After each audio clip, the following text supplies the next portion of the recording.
ایک primary school میں 3 دوست پڑھتے تھے، علی، فاطمہ اور احمد۔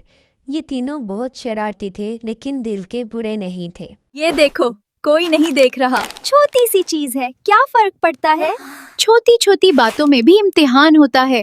اور یار، ڈر نہیں لگتا؟ ڈر کس بات کا؟ ٹیچر دیکھ ہی نہیں رہے۔ شروع میں غلطی چھوٹی لگتی ہے مگر ہنس کر اسے معمولی سمجھنا سب سے بڑی غلطی ہوتی ہے۔ ٹیچر کلاس میں آ کر نوٹ کرتے ہیں کہ بچوں کی چیزیں مسنگ ہیں۔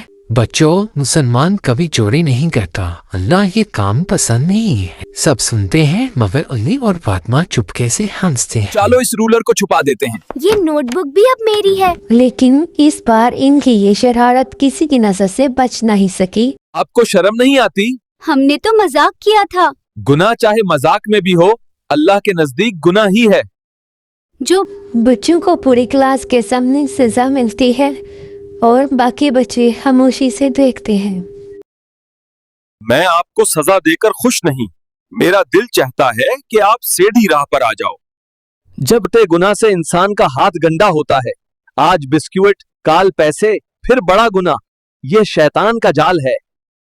ہمیں نہیں پتا تھا یہ اتنا بڑا گناہ ہے، ہم معافی مانگ لیں گے سچ سے۔ کرتی ہے، ہمیں نہیں معلوم تھا کہ یہ اتنا برا ہے۔ ہم وعدہ کرتے ہیں کہ جو توبہ کرتا ہے اللہ اس سے خوش ہو جاتا ہے۔ جب انسان گناہ چھوڑ کر اللہ کی طرف لوٹتا ہے تو راہیں روشاں ہو جاتی ہیں۔ سچائی اور امانت داری ہی مسلمان کی پہچان ہے۔ جھوٹ اور چوری سے برکت ختم ہو جاتی ہے۔ علم کا اصل فائدہ تب ہے جب اسے زندگی میں اتارا جائے۔ سب بچوں کے چہروں پر خوشی تھی، دلوں میں نئی امیدیں جاگ گئی تھیں۔ ٹیچر تو نہیں دیکھ رہے، لیکن اللہ تو دیکھ رہے ہیں نا۔ بچوں، ایک بات ہمیشہ یاد رکھو، جب کوئی نہ دیکھ رہا ہو تو اللہ سے ڈرنا چاہیے۔ اس کہانی سے ہمیں یہ سبق ملتا ہے، ہمیشہ سچائی اور امانت داری اختیار کرو اور یاد رکھو کہ اللہ ہر وقت دیکھ رہا ہے۔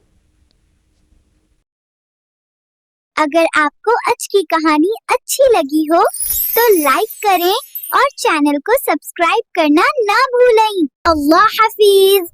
See you in the next story.